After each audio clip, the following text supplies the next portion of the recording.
Brasil tem nova elevação no número de casos de síndrome respiratória aguda grave. E no jornal de hoje você vai ver também: presidente Jair Bolsonaro desembarca nos Estados Unidos. Mapa da fome. No Brasil, 33 milhões de pessoas não têm o que comer.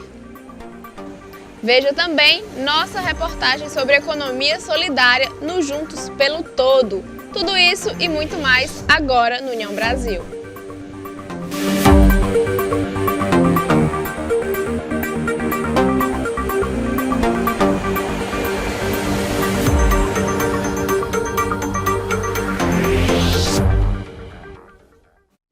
Olá, boa noite, eu sou Érica Prado e começa agora o União Brasil.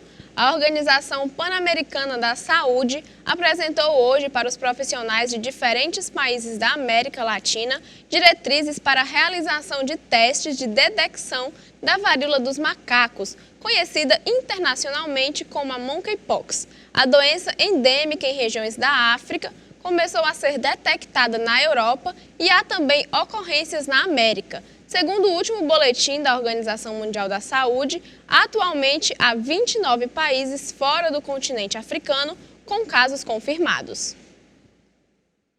O Brasil segue registrando alta nos casos de síndrome respiratória aguda grave. De acordo com dados da Fiocruz, em maio o aumento foi de 39,5%. A média móvel semanal de casos de síndrome respiratória aguda grave continua apresentando alta no Brasil. Segundo o boletim Infogripe divulgado nesta quinta-feira pela Fundação Oswaldo Cruz, entre os dias 29 de maio e 4 de junho foram registrados no país 7,7 mil casos da síndrome. O boletim aponta que nas últimas 6 semanas, a tendência de crescimento da síndrome em 24 das 27 unidades da federação. As exceções são Tocantins, Ceará e Pernambuco. Considerada apenas a população adulta com 18 anos ou mais, a estimativa é que esse crescimento tenha sido de 88,7%. Entre as crianças, os casos se mantêm estáveis em patamar considerado alto e continuam mais associados ao vírus sincicial respiratório. No mês de junho, a atenção é voltada para a conscientização da preservação do meio ambiente. No Brasil, 51 mil pessoas morrem por ano devido à poluição do ar. A Semana Nacional do Meio Ambiente é comemorada em junho. A data foi criada no Brasil pelo Decreto 86.028, de 27 de maio de 1981. O objetivo era complementar a celebração ao Dia do Meio Ambiente instituído pela ONU. Hoje, quando a gente pensa em meio ambiente, em conservação, em informação, a gente tem que entender que trata-se de vida. Trata-se de estar vivo, cuidar do ambiente, proteger as nossas futuras gerações, e as políticas estão aí para ajudar e melhorar isso. De acordo com o professor, o não cuidado com o meio ambiente já está gerando vários impactos para a natureza. Nós já temos poluição, nós já temos chuvas ácidas, mas se não houver um cuidado imediato, a gente tende, infelizmente, a uma extinção, porque está-se, no momento, consumindo mais do que a natureza é capaz de repor. Isso não é sustentável. Então, a gente tem que voltar para a sustentabilidade. Segundo o professor de Química, políticas públicas são necessárias para ajudar o meio ambiente. Quando a gente fala de políticas públicas, a gente pensa na própria educação ambiental, que está sendo falada na nova Base Nacional Curricular Comum. Então, isso é muito importante. Políticas públicas de fomento ao transporte público, diminuir a quantidade de transportes particulares e aumentar a quantidade de transportes públicos. Energia renovável, Tiago, é outra coisa que é uma política pública e que pode sim vir a ajudar demais. De acordo com os nossos entrevistados, a arborização urbana é uma forma de contribuir com o meio ambiente. A arborização, aqui em Fortaleza nós temos alguns pontos, como aqui essa Praça das Flores, que é bastante arborizado, mas há alguns locais na cidade que precisam melhorar, né? Podia melhorar, podia ter mais árvores, podia o governo investir mais em mobilidade urbana não poluente, né? Que seria bicicletas, né, e os carros elétricos, né? Eu acredito que está muito poluído ainda, seria necessário ainda mais algumas árvores, algumas mudas de árvores para que haja sombra. A cidade tem um período que é muito quente, então a sombra sempre, né, traz benefício. E no próximo bloco tem a pauta política e ainda nesta edição, a chegada do presidente Bolsonaro na Cúpula das Américas e o mapa da fome no Brasil. Voltamos já.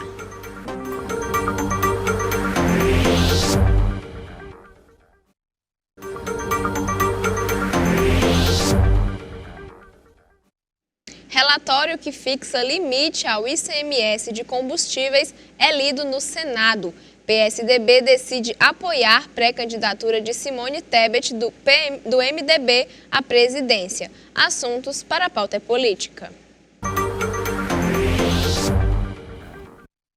O senador Fernando Bezerra, do MDB de Pernambuco, fez a leitura do seu parecer nesta quinta-feira sobre o projeto que estabelece um limite máximo de 17% para a alíquota do imposto sobre circulação de mercadorias e serviços, que incide em itens como combustíveis, energia e comunicações. Entre as emendas apresentadas pelo senador, está o dispositivo que confere segurança jurídica aos gestores estaduais. Assim, eles poderão reduzir a arrecadação do ICMS sem ferir a Lei de Responsabilidade Fiscal e a Lei de Diretrizes Orçamentárias. A proposta será analisada pelos parlamentares na próxima segunda-feira. Em coletiva de imprensa, o presidente do partido do PSDB, Bruno Araújo, confirmou nesta quinta-feira o apoio à candidatura presidencial de Simone Tebet. A votação da Executiva Nacional terminou com 33 votos a favor, 1 contra do deputado Aécio Neves e 1 abstenção de Nelson Marchesan Júnior, vice-presidente do partido. Questionado sobre o nome que o partido deve indicar para compor a chapa de Tebet como candidato a vice, o presidente do PSDB afirmou que antes da escolha do nome, o momento é de trabalhar em torno do programa de governo e que quando chegar a hora, o partido vai oferecer o que tem de melhor. E o presidente Jair Bolsonaro, do PL, desembarcou nesta quinta-feira em Los Angeles, nos Estados Unidos. O chefe do executivo vai participar da Cúpula das Américas. O encontro de líderes deste ano tem como tema Construindo um Futuro Sustentável, Resiliente e Equitativo. Ainda nesta quinta-feira, o presidente deve se encontrar com o presidente dos Estados Unidos, Joe Biden. Esta é a primeira vez que Jair Bolsonaro se reunirá com Joe Biden para debater sobre assuntos ligados a questões climáticas e transição energética. E o tempo limite para adaptação para as empresas de telemarketing utilizarem o prefixo 0303 acabou na última quarta-feira. A partir de hoje, as ligações terão que conter o prefixo 0303. As empresas que disparam muitas ligações indesejadas estão na mira da Anatel. A agência estabeleceu o prefixo 0303 para o serviço de telemarketing ativo e as redes de telefonia celular já estão obrigadas a adotar esse padrão. Já para as redes de telefonia fixa, o prazo final para a implementação do prefixo é nesta quarta-feira. A partir de agora, todas as ligações para ofertas de produtos ou serviços deverão ser realizadas com essa numeração padronizada. Segundo dados do segundo inquérito nacional sobre insegurança alimentar, realizado pela Rede Brasileira de Pesquisa em Soberania e Segurança Alimentar e Nutricional, mostrou que o Brasil soma atualmente cerca de 33 milhões de pessoas que não têm comida em sua residência.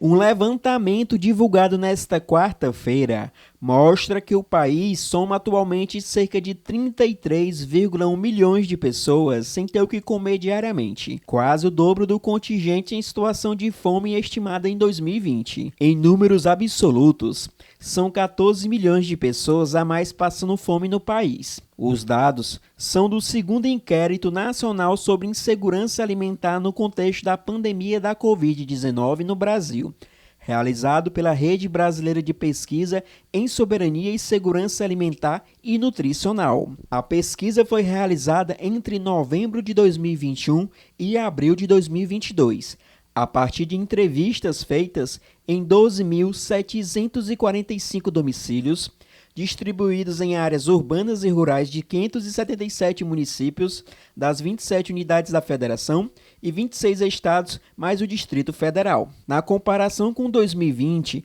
a insegurança alimentar aumentou em 7,2%. Já em relação a 2018, o avanço chega a 60%.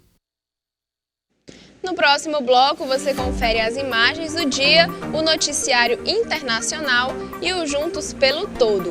Voltamos já.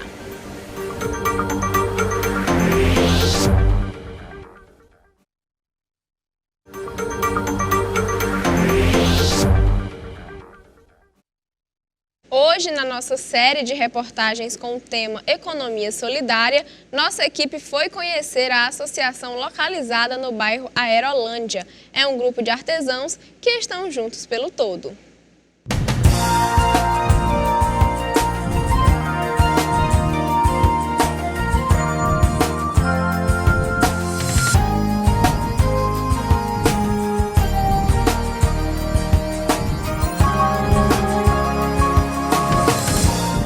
Apoio Assembleia Legislativa do Estado do Ceará. A Associação Grupo de Economia Solidária da Aerolândia, a AGESA, foi fundada em 24 de julho de 2015. É uma entidade sem fins lucrativos. 14 artesãos fazem parte do grupo da associação. De acordo com o presidente Francisco Paulo, a Associação Grupo de Economia Solidária da Aerolândia, localizado em Fortaleza, tem como um dos objetivos valorizar a cultura e desenvolver uma economia sustentável. Além de valorizar a cultura, o mercado e também agora, nesse momento muito crítico, após uma pandemia, nada mais justo do que incrementar e incentivar, organizar para que a Aerolândia, nem só a Aerolândia, mas como todo, possa ter uma economia sustentável. A associação é permissionária do Boxe 13 no mercado de arte e cultura da Aerolândia, que promove diversas atividades sociais e culturais do interior do mercado. Segundo o presidente, a venda dos artesanatos é uma forma de movimentar a economia local. Esse mercado aqui nada mais justo do que o incentivo para os moradores, para os artesãos e para a economia local, que isso é um fundamental aqui nesse equipamento público. Francisco Fernandes é artesão há aproximadamente há 40 anos. Ele comentou como aprendeu a trabalhar com essa arte. Aproximadamente 40 anos. Eu era bem jovem ainda com um tio meu, ele trabalhava com couro. E aí eu vim do interior, fui morar com ele, daí para frente eu comecei a trabalhar com ele e aprendi a arte, né? E faço isso até hoje, né? Durante esses 40 anos, Francisco Fernandes já trabalhou com diversos tipos de produtos. Eu já trabalhei com cinto feminino em couro, né? Sempre trabalhei com couro, bolsas femininas, calçado também. E sempre foi esses três artigos, né? Que é o artigo feminino, que é o que roda bastante, é o cinto, o calçado e a bolsa, né? Que vende muito. E a bolsa, hoje em dia, que eu faço mais. O cinto eu não trabalho mais, mas a bolsa eu continuo. Segundo o artesão, a arte é uma forma de renda que ele encontrou para ajudar nas suas despesas. Eu trabalhava só com isso aqui e tirava meu sustento. Em fases boas, né? Do comércio, como Fortaleza sempre tem umas fases boas, outras ruins. A gente tem aí uma dificuldade, mas sempre eu mantive isso aqui como uma fonte de renda. Fazendo outras coisas na vida, né, tem que fazer, mas sempre fiquei nessa parte aqui como uma opção de um ganho extra, né?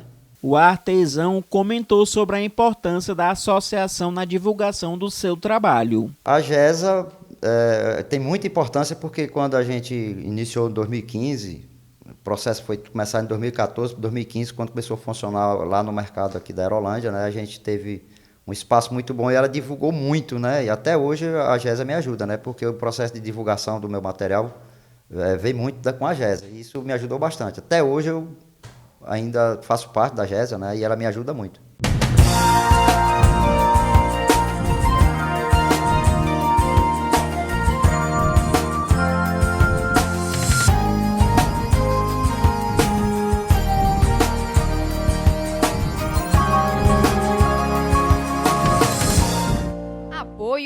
Assembleia Legislativa do Estado do Ceará. Vamos conferir agora o noticiário internacional com as imagens da Euronews.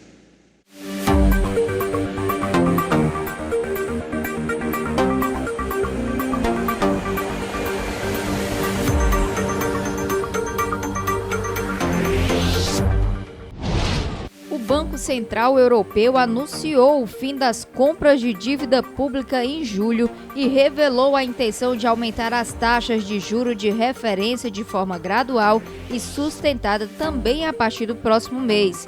O fim do chamado crédito barato da zona do euro, influenciado por um tremor financeiro que chegou aos 8,1 graus na zona do euro. Em comunicado, o Banco Central Europeu explicou que os especialistas do Eurosistema procederam a uma considerável revisão das projeções de referência para a inflação. Um incêndio florestal de grandes proporções em Málaga, no sul da Espanha, obrigou a evacuação de algumas residências. 2.000 pessoas foram retiradas de suas casas e, segundo as autoridades, cerca de 1.000 bombeiros e militares estão combatendo as chamas. A Península Ibérica enfrenta uma onda de calor. Os termômetros poderão ultrapassar nos próximos dias em algumas regiões os 40 graus Celsius. As autoridades já emitiram vários alertas. A condenação à morte de 2 cidadãos britânicos e um marroquino no julgamento realizado nos territórios separatistas pró-russos na Ucrânia está revoltando o Reino Unido. Os 3 homens estão detidos e já foram julgados pelas autoridades da República de Donetsk. Eles foram condenados à morte sob acusação de terrorismo. O governo do Reino Unido, um dos países que tem fornecido armas à Ucrânia, mostrou-se muito preocupado perante a sentença e disse que está trabalhando com as autoridades ucranianas no sentido de conseguir a libertação dos homens. Vamos agora para as imagens que marcaram esta quinta-feira. O Dia Nacional da Imunização é comemorado nesta quinta-feira. A data foi criada com o objetivo de lembrar do papel das vacinas na prevenção de doenças. Com a queda na cobertura vacinal nos últimos anos, principalmente entre as crianças, o dia ganha ainda mais importância. Uma pesquisa encomendada pelo Ministério da Saúde mostra que o índice médio de vacinação no país está em 67%, abaixo do ideal, que é entre 90% e 95%. O Instituto Nacional de Meteorologia alerta para a chegada de uma nova onda de frio nos próximos dias. As temperaturas caem a partir de amanhã, dia 10. Desta vez, porém, a frente fria, que deve durar até segunda-feira, ficará mais restrita ao sul do país. O Ministério das Relações Exteriores confirmou a morte do brasileiro André Luiz Haque Bai. Bai integrava as fileiras da Legião Internacional de Defesa Territorial da Ucrânia. Em nota, o Itamaraty informou que mantém contato com familiares para prestar-lhes toda a assistência cabível, em conformidade com os tratados internacionais vigentes e com a legislação local. E fica por aqui o jornal desta quinta-feira. Se você quer ver o seu assunto ou a sua sugestão aqui no União Brasil, tem várias formas de participar, seja pelo nosso Facebook, WhatsApp, Instagram, nosso canal do YouTube ou nosso e-mail, jornalismo@redeunião.com.br. Sua sugestão pode estar aqui no nosso jornal. Muito obrigada pela sua companhia, uma ótima noite e até amanhã. Continue acompanhando a nossa programação. União Brasil, informação além da notícia.